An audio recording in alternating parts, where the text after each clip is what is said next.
Hey there, you're listening to Delve,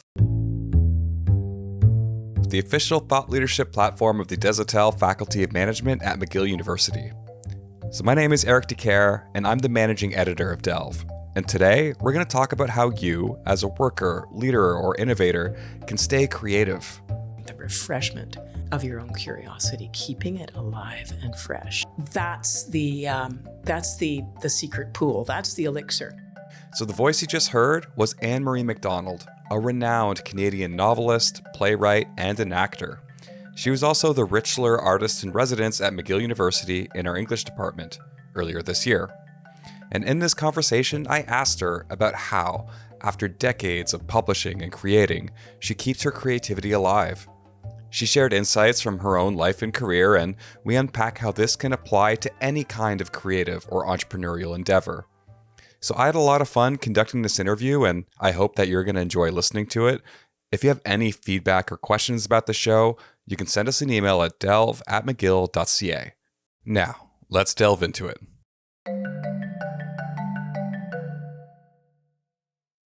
Ann-Marie MacDonald, thank you so much for joining. How are you doing?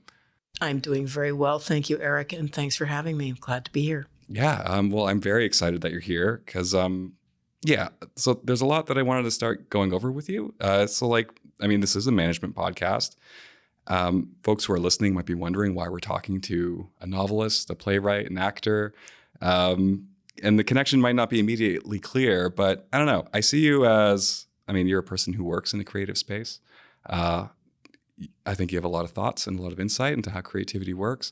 And I think there could be a lot to learn there in terms of, how we might be able to incorporate more creativity into our lives, into our work, and hopefully start making an impact in the world with that kind of perspective. So I don't know. I guess my first question to you, just like as a creative being, as a creative person, I'm just curious, how do you view the creative act and how do you experience it? What are your thoughts when you're thinking through just the concept of creativity and how you live it and how you breathe it? Okay, well, that's a lot, and you gave a kind of a good, broad indication of what's involved, because as soon as you said creative act, I thought, oh, wait, it really is a process, and it's probably a particle accelerator's worth of many, many, many acts, right? A mosaic of acts, a storm of little acts. And okay, so here, you can already tell I'm going to go off into too many metaphors, because now I'm seeing little metal filings flying through the air toward a magnet. Creativity is an outlook, it's an approach, it's an attitude, it's a way of listening. You can have a great idea about how something's going to be different, but first of all, you have to know what it is and who it is and what's important. I work with students. I've worked with students here at McGill and at National Theatre School of Canada, and creativity is really, it is like a circle, right? Input, processing, putting it out there, seeing what the reaction is. When I'm writing, I'm going through that all the time. If I'm working alone on a novel, that process of revision and self-listening is always going on. If I'm working on a play and I'm hearing actors read it for the first time, I'm getting a huge amount of information about what works and what doesn't.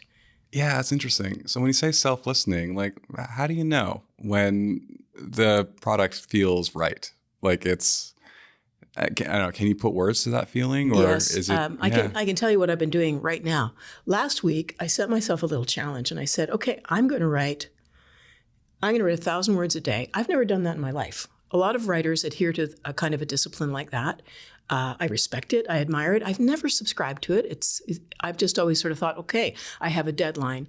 I'm going to work toward it. But I thought, okay, what is this? What is this 1,000 words a day? I wonder if I can do that. And I wonder if I can zero in on an actual genre, okay? And go for that.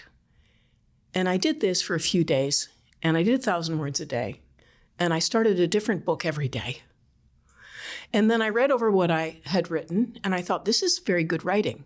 And this compels me not in the slightest. And I'm disappointed because I really want to make a product. I thought, what if I just decide at this point in my life that I'm making products? Surely to God, I can do that. I know how to build a story. I've built many of them. I know how to engage a reader. I know how to pace a story. I know how to keep you reading. I know how to construct a mystery. I know how to construct a love story. I know how to do all these things. So why can't I just decide I'm going to do that genre right now? I'm not going to let something show itself to me. I'm going to be the boss of it. I'm going to be a professional. Here I go. Oh my God, I was so bored with what I wrote. And then I thought, have I ruined myself? Am I cursed to actually just have to listen for the authentic thing? And I go, well, it's also a gift because I know that the way I work is that when that image comes, it's got to sustain me through a dedicated and very demanding process of seeing it through to completion. Yeah. Yeah, no, definitely. Yeah. So I definitely see some parallels there. Like when I think of like someone who just like, if you have a product idea or something, if you're starting a business, like it's like one thing to be like, yeah, I have this great product idea, but you know, you got to live with it. You got to pitch it to people. You're going to be running a company like for years, like based around this product. So yeah, you got to love it. You have to be like really invested and really believe in it. Or you've got to be pursued by 10,000 devils, either way. Or, perhaps both. That's good. Be pursued by dread of failure, by the ticking clock, by the oncoming nameless disaster that will ensue if you do not bring this idea to fruition. Fear can be a motivator. It was and also just raw ambition of wanting to prove something. I would have to say that for me, that was a huge motivator when I was younger, was there was somewhere in there was this raw, unalloyed, unfiltered voice of, I'm going to show them, right? Yeah, Everybody's going to see, and I'm going to do it, right? Yeah. And then you work really hard, you listen really carefully, and you stay very true to what you're working on. And then you do it. And then people do see.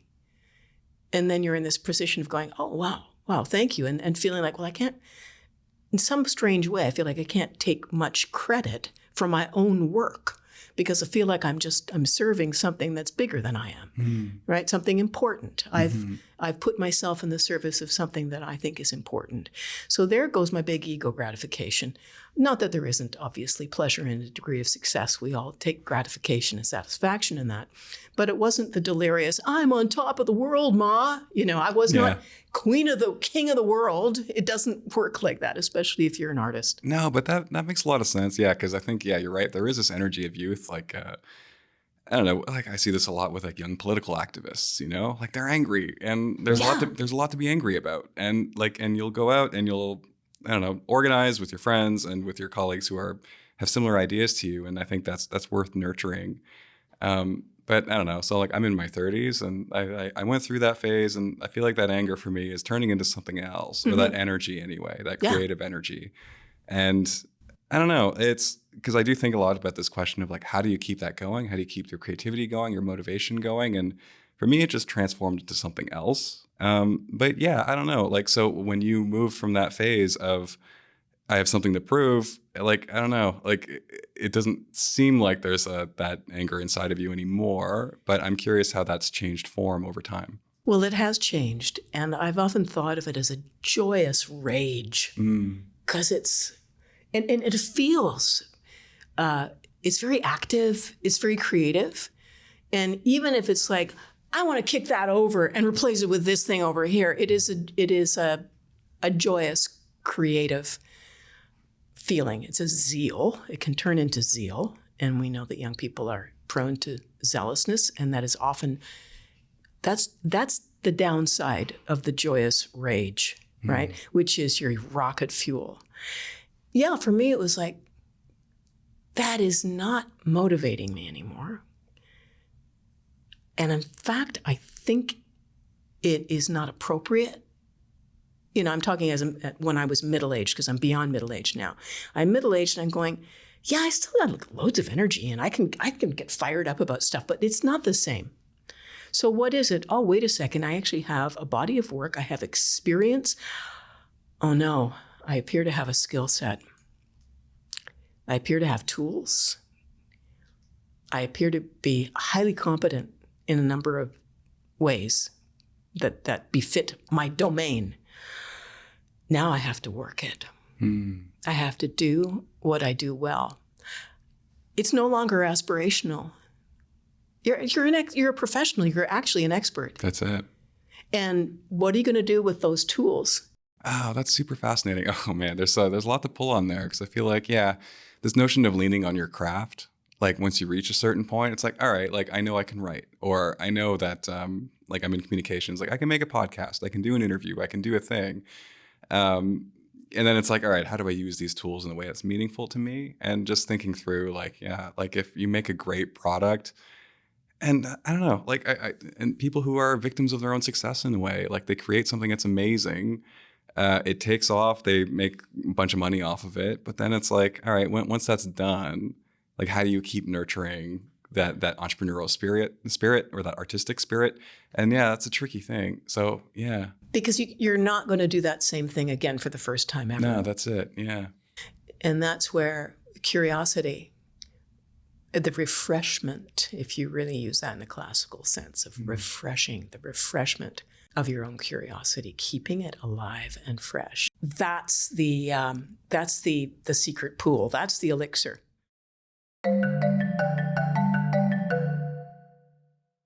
Well, I don't know, like at what point in your career did you really start to get a sense, like, I don't know, because I noticed like just in some of your writing, like you pull on this deep knowledge of history and like queer history, and like, and I imagine you're pulling on some of your own personal experiences too, and just like, I don't know, at what point did those things start to come together for you to feel like and when you write too, you have a style, you have a voice, and there's a rhythm to it that feels unique to you.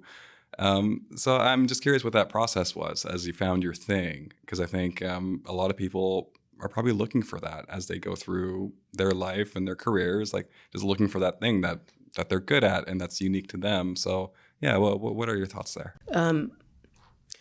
I think that you said I'm drawing on a depth of history, et cetera, and I think, well, that's very flattering. It's as if I have a vat of historical information, and I don't. I go and find it, and I bring it back, and I piece it all together, and then I make it as seamless as possible. But I know that I'm always coming from a core that is very, very personal, so that if I understand an experience or a feeling, I may clothe it in a very different time and place and context, right? And just because I feel like I understand something, for example, certain experiences of trauma and their aftermath and PTSD, etc. Or even, for example, I wrote a book called The Way the Crow Flies, set on an Air Force station. I was a kid on an Air Force station. My dad was in the Air Force. So there's autobiographical elements, right? And in the way in Fall on Your Knees, my mother really was Lebanese. My grandmother really did get married at 12 and have a baby at 13. They really were from Cape Breton.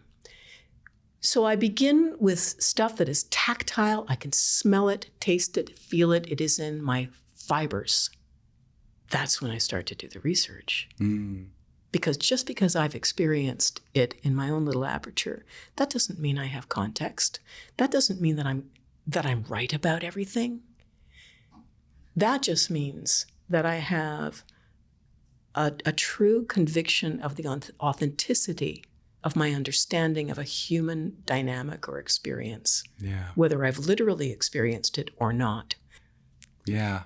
No, that's super interesting. Yeah, because like I think about that a lot in terms of like, I don't know, because we have students here, like, and also graduates who have gone on to work in like not-for-profits, and like they're working on an issue, they're trying to address gaps in like the healthcare system, or like trying to fix something related to climate change, and they're not climate scientists, they're not social workers, they're not doctors, they're managers. Like they're leaving here as leaders. They know how to lead, and like so. I guess from what I'm hearing from that, I guess just trying to apply it to a different context, as like it feels like maybe they can trust their own sensibility, that when they see a gap that's hasn't been addressed, that to just trust like, no, you're right, that's a problem. You should go in there and do something about it.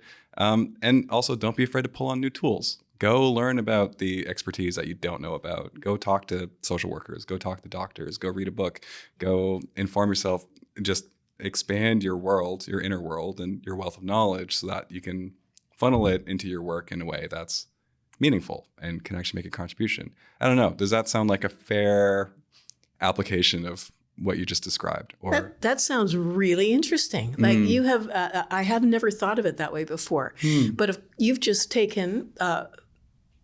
you've just framed what I said in managerial terms. And I'm thinking, yes, that's what I do. That's what I'm doing as a writer. right. I am in charge of all of these domains, of all these intersecting factors and people and domains and interests, and I need to turn them all into one thing, and we're all going to one place. Yeah. However chaotic it may seem in any moment or any given quadrant of this big story, I know where we're all going, so that's leadership. Yeah. Right? I've got to marshal and harness and help people focus and get it all to go to the same place. And to not try to replace the expertise of my experts, but let them be experts. So that's really funny. That's absolutely spot on. Okay. Well, yeah, no, that's it. Right. So yeah, I don't know. And another thing I think about too is like also just this idea of like, I don't know, who gets rewarded for being creative. So one of our professors here had some interesting research on that. So she actually used machine learning to examine the distinctiveness of like hundreds of paintings and then map those onto how successful those artists actually were, like financially, and then tried to see like the most distinctive people, like were they rewarded for it or were they punished for it? And they're all part of the same artistic movement.